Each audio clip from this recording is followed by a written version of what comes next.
Assalamu alaikum wa rahmatullahi wa barakatuh. Understanding the spiritual levels in religion, sharia, haqiqat, and ma'rifah. The essence of religion is ma'rifah, divine knowledge. The beginning of religion is to know Allah, awaluddin ma'rifatullah. If a person claims to be religious but does not reach the level of ma'rifah, their understanding of religion cannot be considered complete. For how can we claim to be religious if we do not know the God we worship? Literally, Islam means to obey, submit, and surrender, both outwardly and inwardly. Outward obedience is directed towards the exoteric teacher, who during the time of prophethood was the figure of the prophet.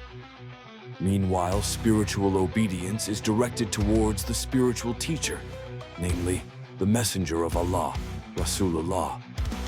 In the Prophet's time, there were two aspects of knowledge taught through the same person: exoteric knowledge, prophethood, and spiritual knowledge, messengership. To understand this, it is necessary to know that all religions, when still at the level of sharia, essentially have a similar pattern.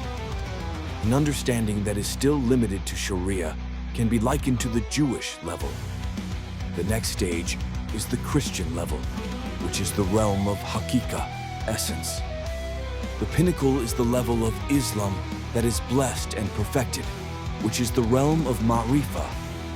According to its literal meaning in the Quran, Yahudi refers to a people who are liberated or set free. The image of a newly freed person is one of euphoria, and at times, their behavior is not yet orderly. They tend to do things as they please, like someone who has just left the countryside for a big city, not yet understanding traffic rules or social etiquette. Therefore, for them, sharia or strict rules are imposed to regulate their behavior. As for the Christian level, literally in the Quran, they are those who are bound by a covenant with Allah through the messenger. This is the level of haqiqat, where a person has found a spiritual methodology. They have believed and know the path to be taken. Thus, they are called bound by a covenant. However, faith alone is not enough, as it is still a methodological requirement. Systemic adaptation through hijrah, migration, and jihad, struggle, is needed to achieve Islam kafa, comprehensive Islam, or perfect ma'rifah. In a hadith narrated by Imam Bayhaqi, it is mentioned that a time will come when only the name of Islam will remain. Its signs are that the Quran will only be read for its script and pronunciation, and mosques will be magnificent but devoid of guidance. This happens when religion has been reduced to a mere identity, group, or sect, whereas it should be a spiritual process. The true process of religion begins when a person starts to attain ma'rifah. Thus, it can be understood that Islam at the Sharia level is equivalent to the Jewish level.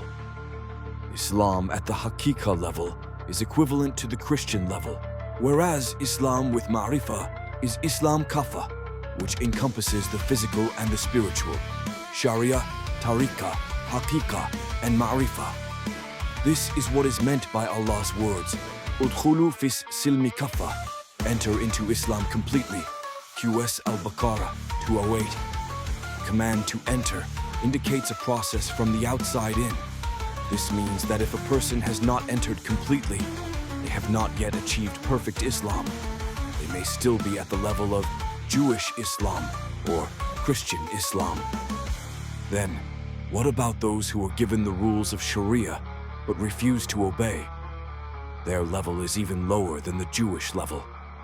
There are people who are free, but do not want to be regulated. They refuse to submit and surrender.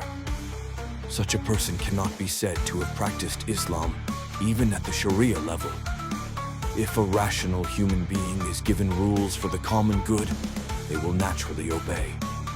However, some refuse to be regulated, feeling they are the most correct in their own thinking, and are quick to blame others. This behavior shows that their intellect is not functioning as it should. Often, there is a discrepancy between words and